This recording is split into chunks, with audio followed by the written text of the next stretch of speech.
Hi నమస్తే. ఇవాళ topic ఏంటంటే ప్రసాద్ బిహార్ అనే ఒక ఇంటర్వ్యూయర్ ఒక క్వశ్చన్ అడుగుతుంది భయ్య. ఏమనంటే ఇంకా మగోళ్ళు జాగ్రత్తగా ఉండాలా అని. దానికి ప్రసాద్ బిహారా ఇది ఆడవాళ్ళ రాజ్యం మేడం, సో మగోడు ఎప్పుడు కూడా జాగ్రత్తగానే ఉండాలి అని చెప్తాడు.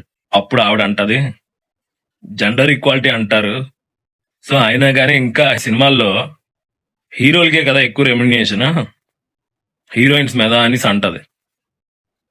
సో అప్పుడు మన ప్రసాద్ బిహారా ఏం చెప్తాడంటే, మేడం ఇప్పుడు నేను మీ వాటర్ బాటిల్ తీసుకొని గనక తాగాను అనుకోండి, మీరు అది వెళ్ళి కంప్లైంట్ చేశారనుకోండి, ఏంటి ప్రసాద్ బెహ్రా ఒక అమ్మాయి వాటర్ బాటిల్ తాగాడా, ఏంటి ప్రసాద్ బెహ్రా కనీసం ఒక వాటర్ బాటిల్ కూడా కొనుక్కోలేడా, ఇంత చండాలంగా ఉన్నాడా ప్రసాద్ బెహ్రా అనేసి కామెంట్ చేస్తారండి. సో అదే గాని మీరు నా వాటర్ బాటిల్ తాగారని నేను గనక కంప్లైంట్ ఇచ్చానే అనుకోండి, ఏంటి ప్రసాద్ బెహ్రా గారు కనీసం ఒక వాటర్ బాటిల్ కూడా కొనివ్వలేడా ఒక అమ్మాయికి, ఇటు ఇంత దౌర్భాగ్యమైన స్థితిలో ఉన్నాడా ప్రసాద్ బెహ్రా అనేసి అంటారండి. What is same Prasad Behra అని కామెంట్ చేస్తారు.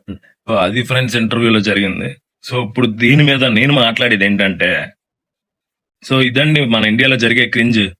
జెండర్ ఈక్వాలిటీ అని చెప్పి క్రింజ్ అవుతుంది, కానీ నిజంగా ఎప్పుడైనా సీన్ జరిగింది అనుకోండి, సో అప్పుడు సింపతి, లాజిక్, మ్యాజిక్ అన్ని ఒక సైడ్ ఉంటాయి, రెండో సైడ్ ఎవ్వడు పట్టించుకోడు.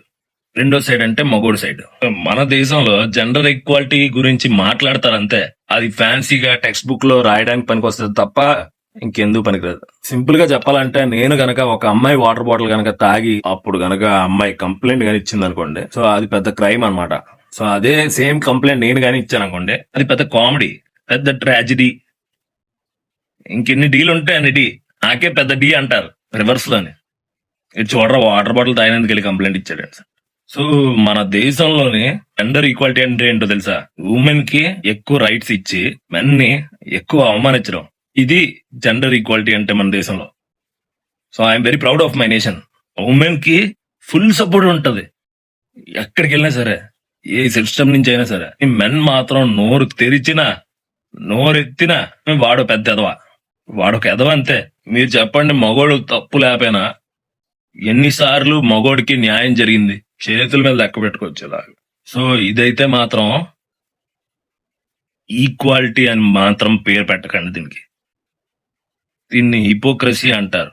దేశమా దయచేసి తెల్లారింది, లెగు లెగు లెగు లెగు లెగు లెగు లెగు పైకి. Good bye friends, signing off.